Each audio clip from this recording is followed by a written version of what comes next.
Hello, welcome to Africa Aspirations, your go-to podcast on everything Africa, the geopolitics, the economics, the social development, everything about the continent. This is the podcast that you get to discuss it and you get to hear all of the valid opinions. So this week, as usual, my name is Fola Folayon and I am your host. And on this show today, we have a special co-host, Manzi Lionel. Hello, Fola. Hello, Manzi. How are you? I'm fine. How are you? Very well, thank you. In case you don't know who he is, he is the editor of the Pan-Africa Review. So, welcome. Thank you very much. It's good to finally see your face, yeah? Yeah, I've been trying to avoid that. And of course, as usual, panelist Levi Kabwato joining us from Southern Africa. Hi, Levi. How are you? Hey, how are you doing? Good to see Leonel there. Thank you. Mm-hmm. I've been trying to avoid the limelight. But... look at you. Last week, we had Frederick Goloba Mutebi, and he's back with us this week again. Hi, Frederick. Hi, Fola. Nice to be back. I didn't think I would be asked again. So good to be back. Yeah, we love having you. So welcome back. So this week, gentlemen, let's talk leadership. Let's talk about governance in the continent. Just a few days ago, the African School of Governance Foundation launched the establishment of the African School of Governance graduate institution.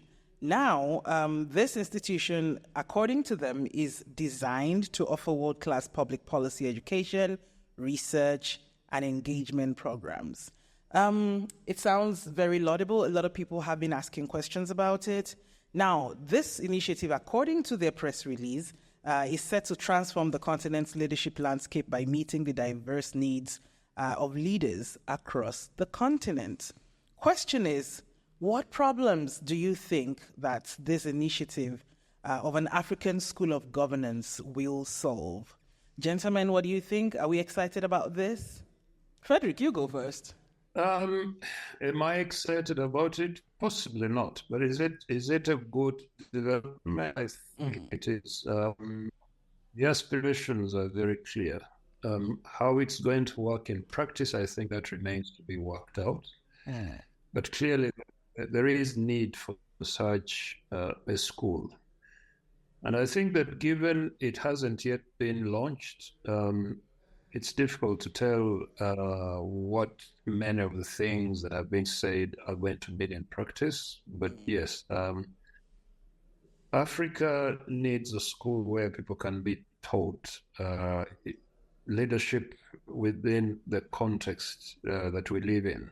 Because a lot of times the training we get is training that we normally, especially postgraduate training, is training we normally get outside Africa, and we bring back everything we have been taught and try to apply them without tweaking them to suit or to fit the context we live in. And I think that explains why many of the newfangled ideas that are thrown at us and that we try to implement usually don't work.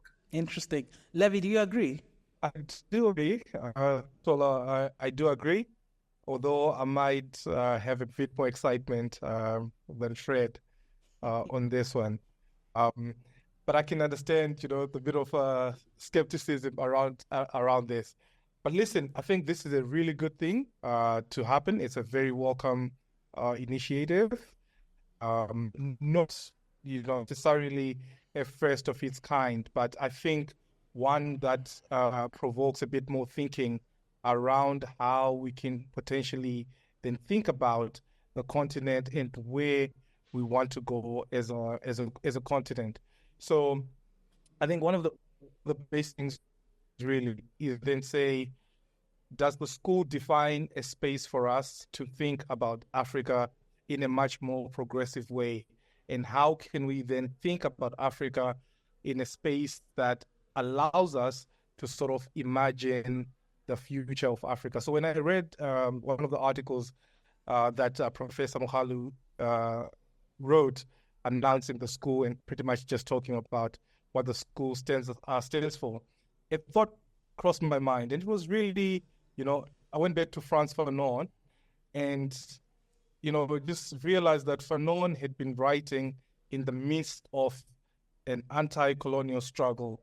So I just started thinking of the discipline of intellectuals, the discipline of people who do the daily work of thinking about Africa and organizing those thoughts into a sort of like with a much more substantive policy outlook. So if you could get a Fanon who's holding a gun in one hand and writing, a Cabral who's doing the same, and many other liberators, for example, surely a space like this should create more opportunities for more ideas, knowing what we know at this stage in the life of the continent, to really imagine and craft a policy outlook that takes Africa forward. So the long and short answer for me is that quite exciting, not the first of its kind in terms of the general outlook and what the space wants to, or the school wants to achieve. But I think definitely an opportunity for us to then say, could we take up this space to properly reimagine the future of the continent? Okay, I have a question. I've been wondering, can we teach leadership, or do we identify leaders and then prepare them, give them the technical competence to lead us? That's an interesting question. Well, it is often said that leaders are born, not made, but I think that's more wishful thinking than reality. Somebody may have a natural inclination to lead other people, but leadership in the modern sense is quite technical. And also, I think that leaders have to be primed ideologically. And for me, the most interesting case here is China. I don't know if, Lionel, you're familiar with China's barefoot doctors, the people who revolutionized healthcare in China. These people were trained and primed ideologically to sacrifice and really attend to the health of really poor Chinese. This was when China was very poor. Now, leaders who have not been ideologically trained and prepared to lead in particular ways may not really execute their functions in the way that they should. And I think that in many cases, as we see across Africa, a lot of the people that lead us really are after self-aggrandizement, self-enrichment. They are not really that bothered about us, the people they lead. It's about them. And again, I would like to think that here again, Rwanda gives us some glimpses into what it means to have people who are ideologically primed to do certain things. Lionel, you may be familiar with this. Yes. Sure.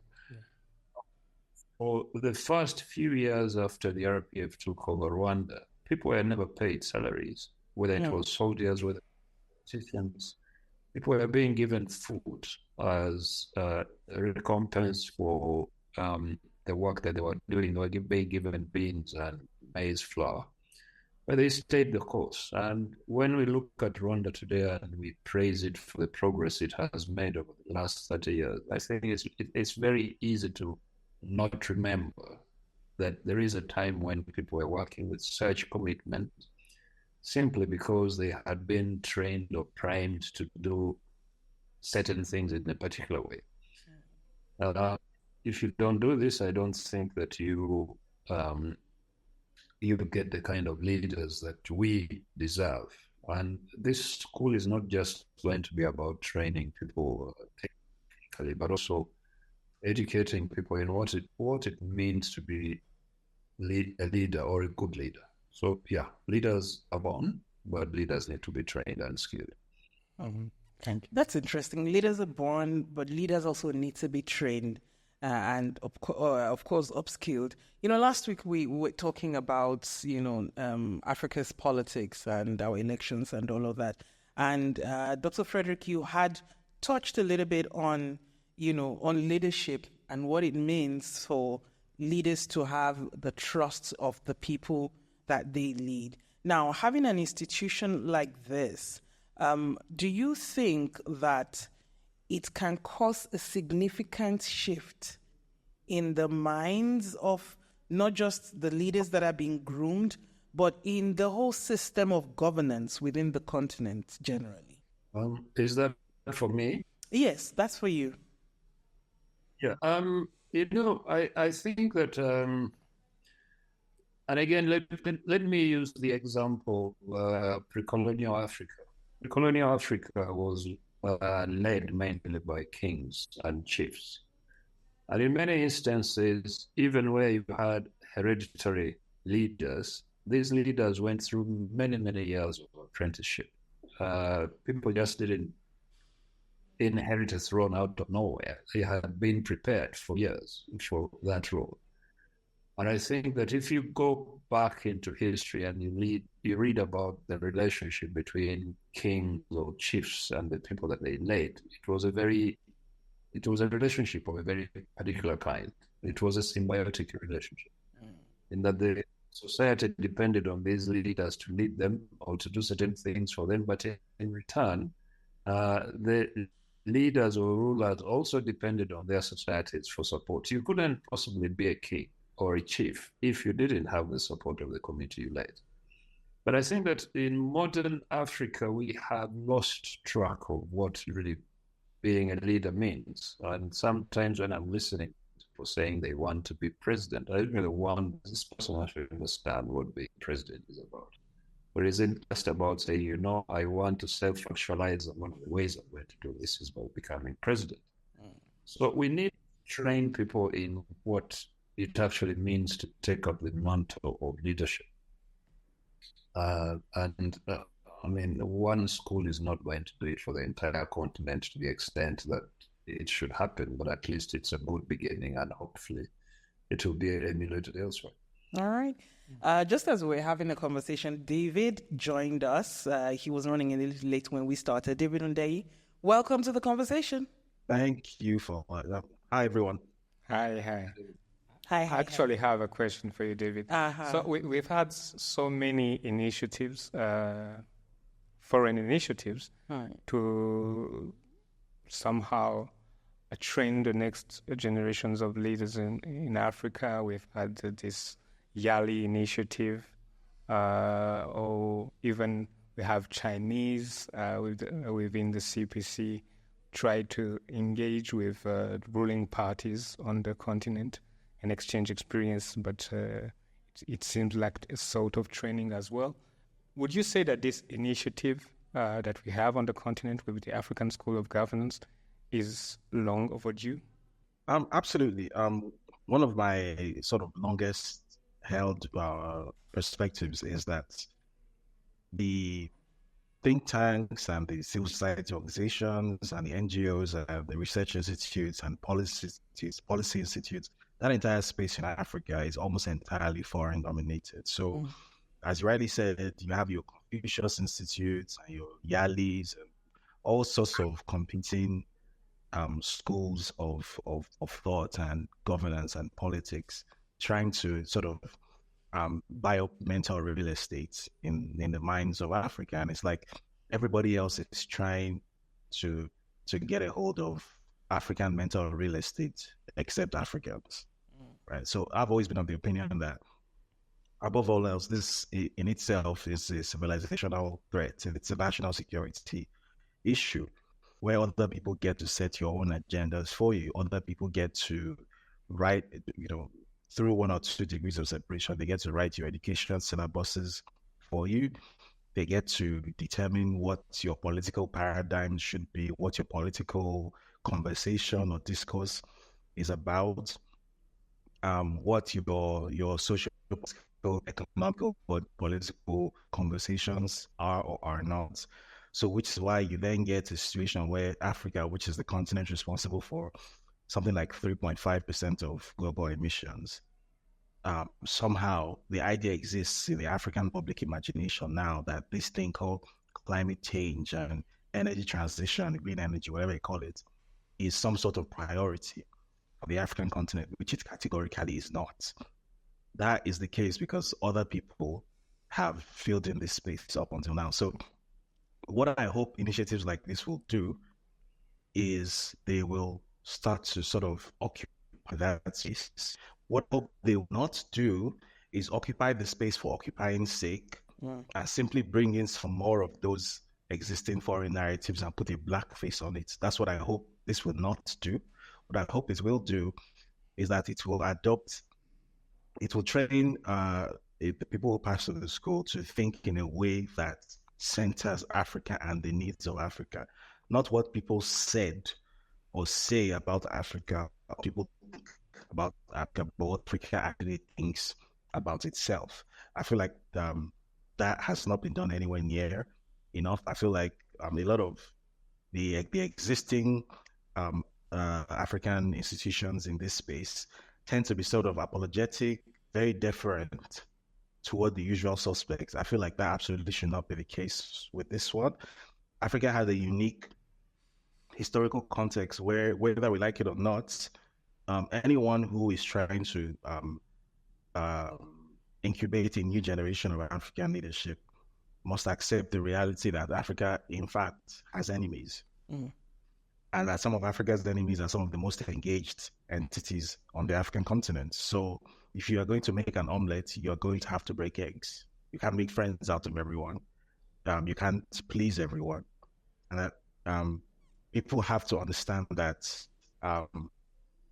policy education for the next generation of African leadership will break eggs.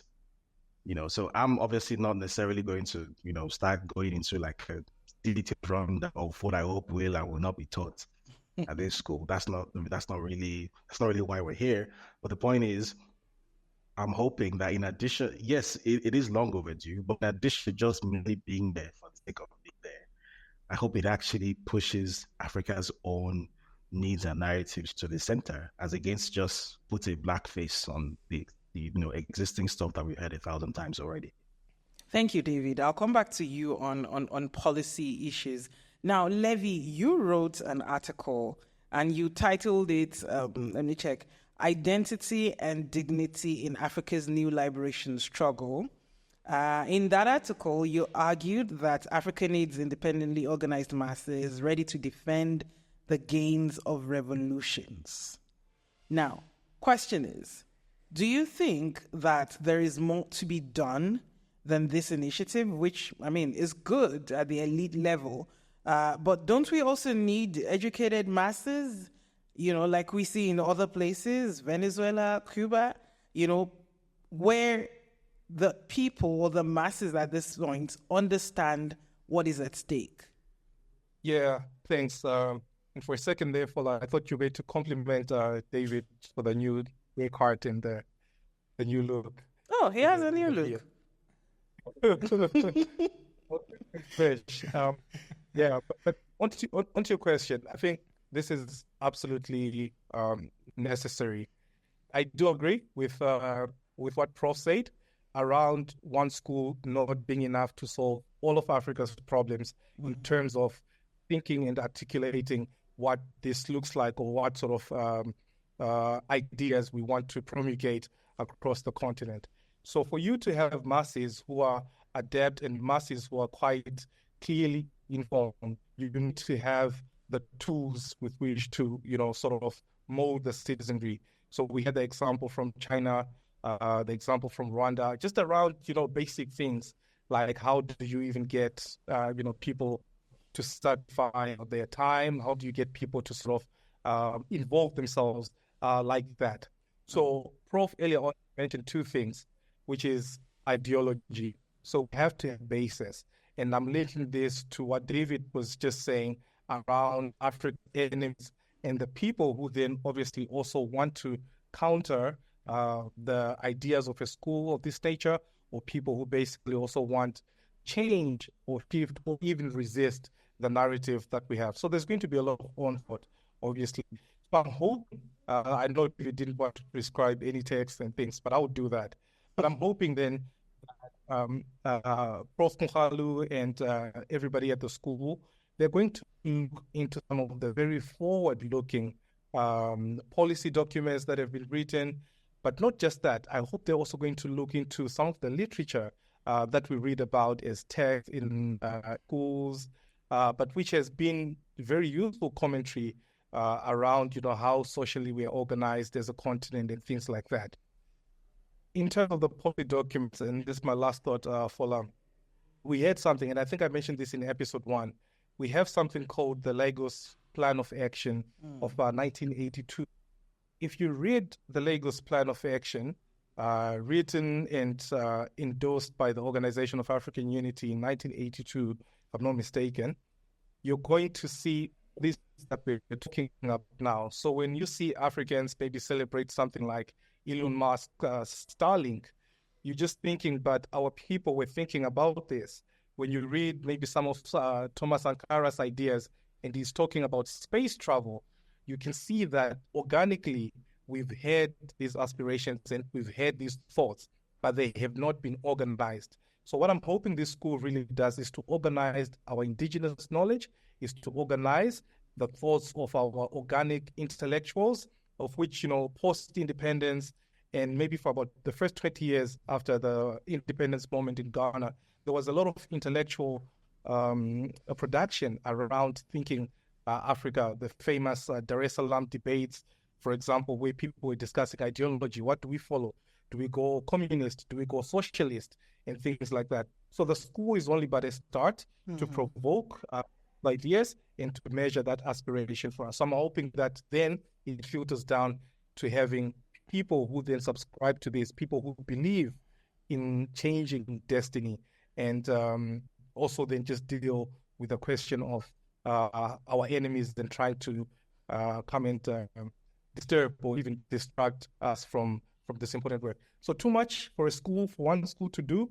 I acknowledge that, but I think it sets us on the right track. Thank you, Leme. I was thinking, you talked about these ideas that were already there in the past. The document, the press release, insists on homegrown solutions.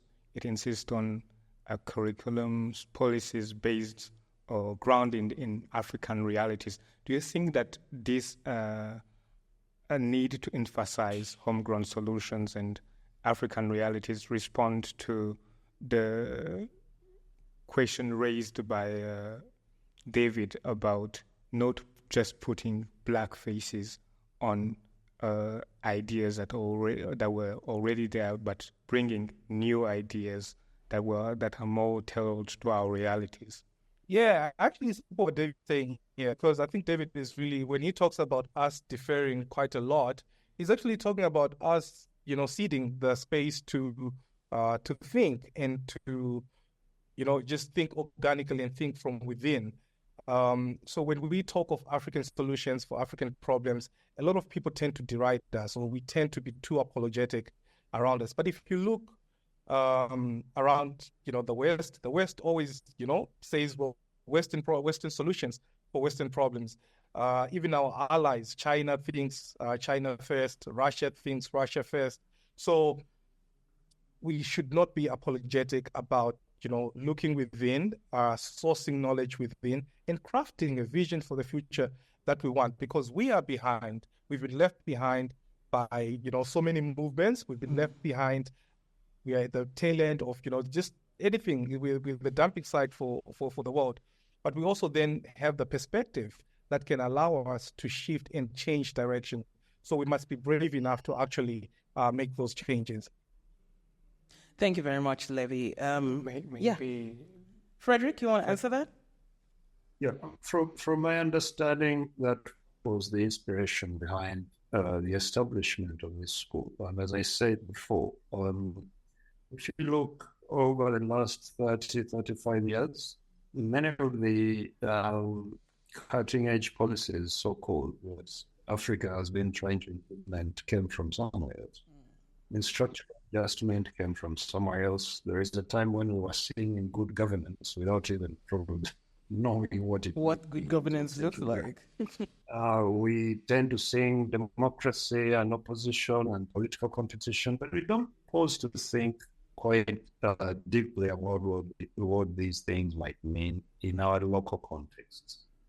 So the idea of homegrown solutions, for me, it's interesting in that I think what this school is going to do is to encourage Africans to be daring enough to experiment with their own ideas.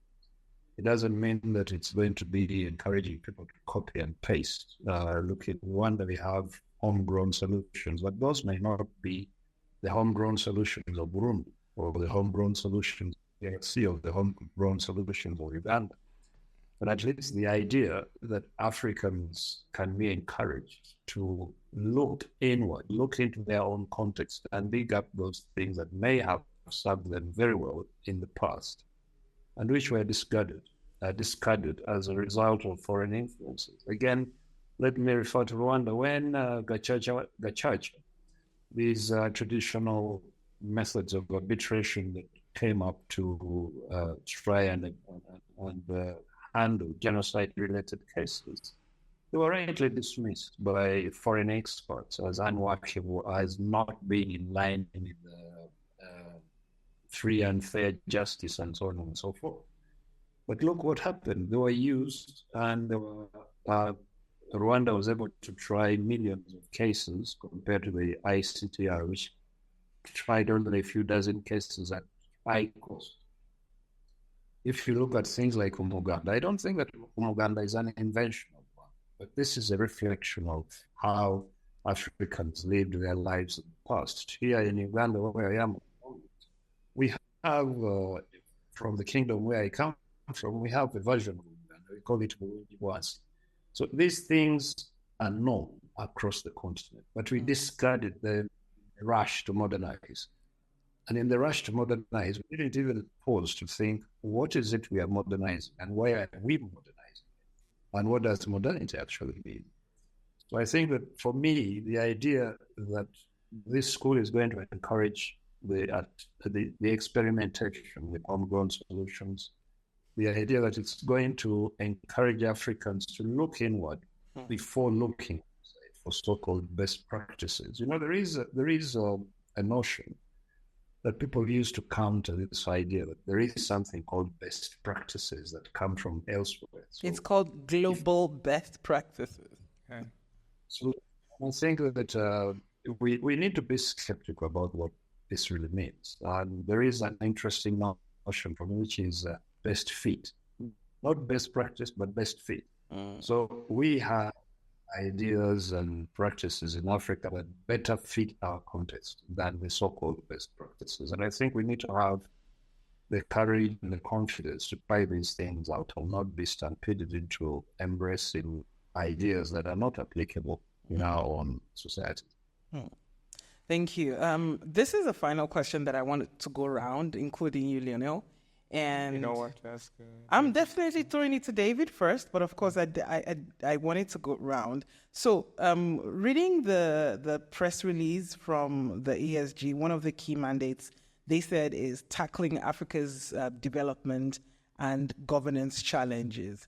Now, it sounded very broad because, we're talking about an entire continent. So what are these development and governance challenges? Now, do we have the same development and governance challenges? How would you define these challenges, and how do you think an institution like this can tailor these solutions individually?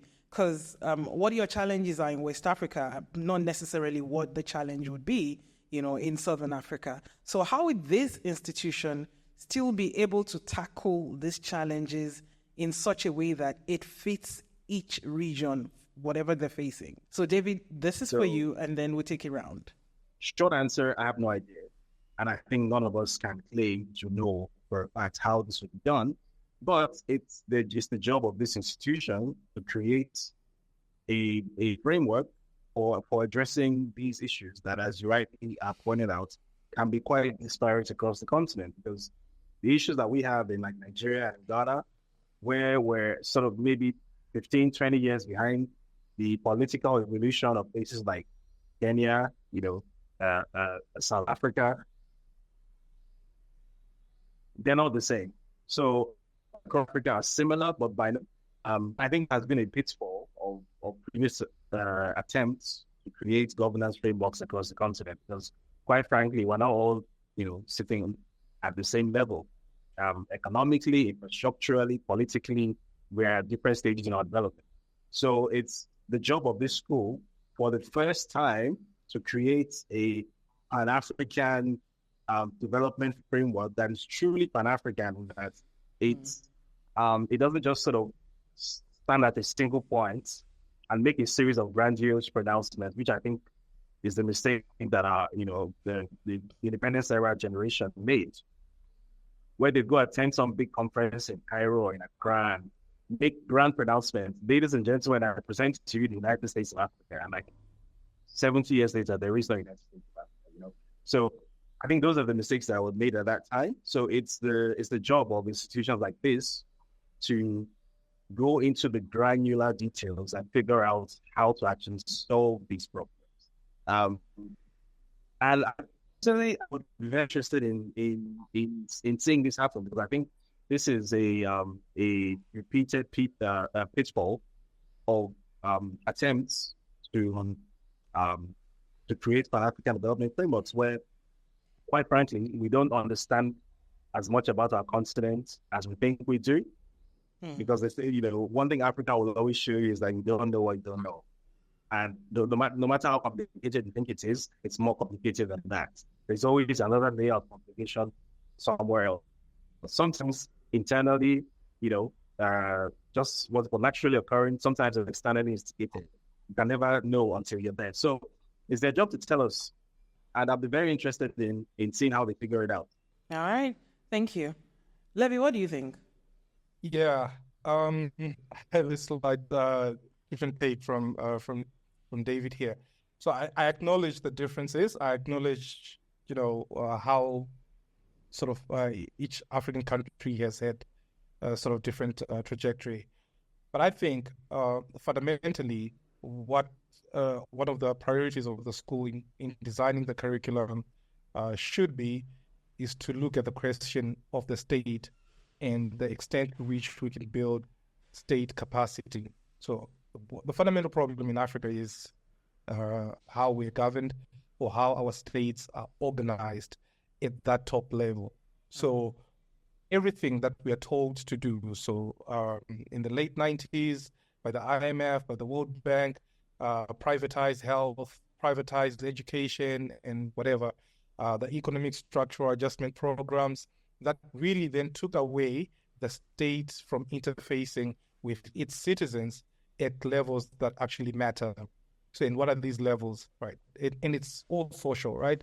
So health, education, these were the basics that were there, infrastructure, connect people. But we were then told that these things are eating too much of your money, or they're not correlating to, say, GDP, which means nothing for people in remote areas, for example. But if you say we're going to have a healthy population, how do we achieve having a healthy population? We need more clinics. We need access to good health care, for example. You begin to touch on those things that build and contribute to stacking up how all these countries in their individual capacities will actually come to the same stage or come to the same level, or at the very least produce a citizenry that is quite, free and healthy to think about other things that contribute to that advancement of our common aspirations as a people.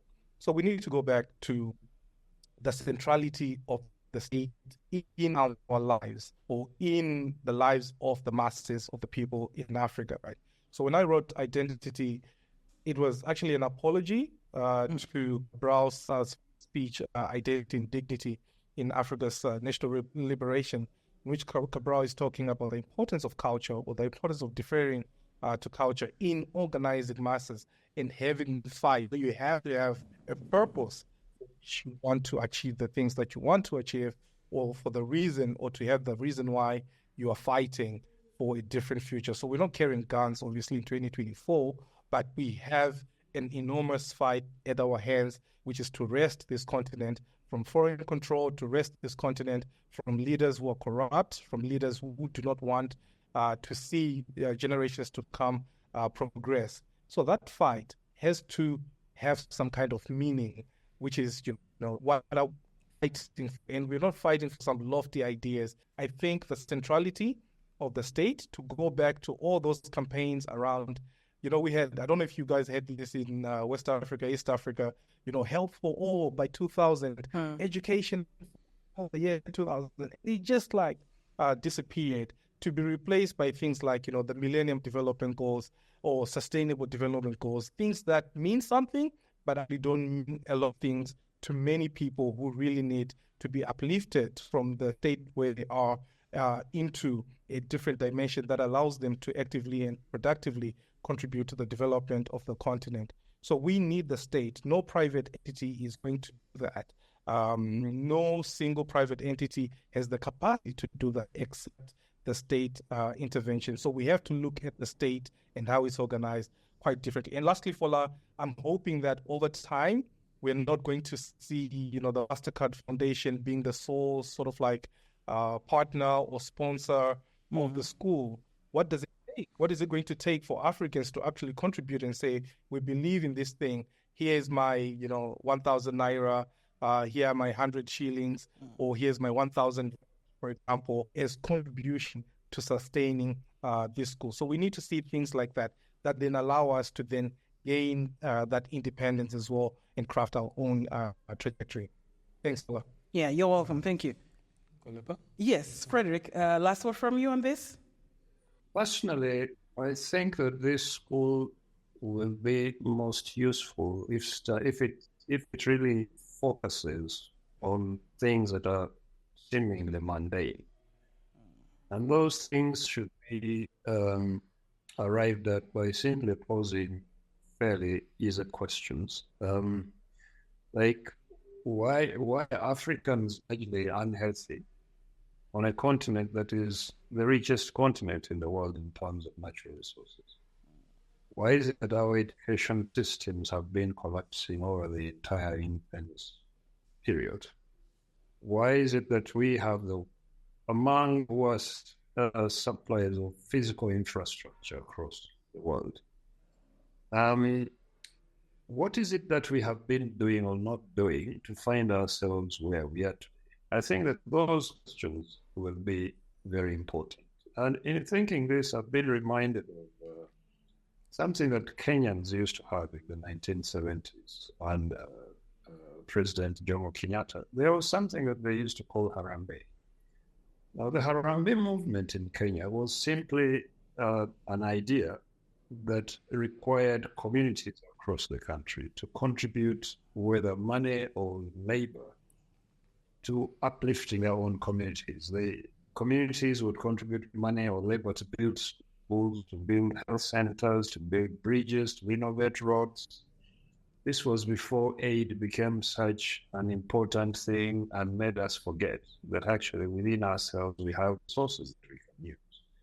So it would be very interesting for me to have leaders who are oriented towards reviving things like Harambee, so that instead of going out with a begging bowl to ask the World Bank and donors to give you money to build schools and health centers, you can actually rely on your own communities to do these things, because then this creates a certain sense of ownership, so that communities can see their access to health as an entitlement that they then demand from their leaders. We should ask ourselves, what's the best way to think creatively about getting rid of things like poverty and disease?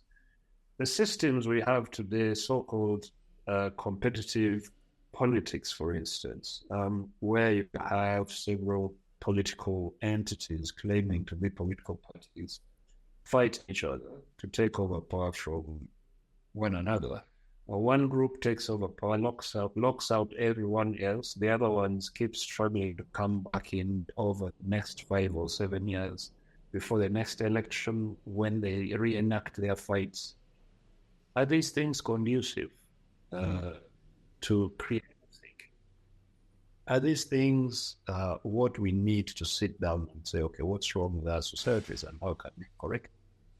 Because you see, for me, I look at this so-called political competition as probably the greatest waste of intellectual resources in Africa, the greatest waste of human resources. if you look in any country, let's look at Uganda or Kenya or Nigeria, after every election, when one group comes to power, how many talented, highly experienced people, very motivated people are locked out of decision making simply because they don't belong to that party group that is in power. And we think a bit more about what purpose these things serve. They don't serve much of a purpose. What can we put in their place? How can we restructure political competition? How can we rethink democracy? How can we rethink good leadership? What does it actually mean? What did good leadership mean when we were still monarchies or chiefdoms? What does it mean today? What's the difference? I think for me, I would love to see that school prompt or preempt Africans who are going to pass through it to actually think about it. All right.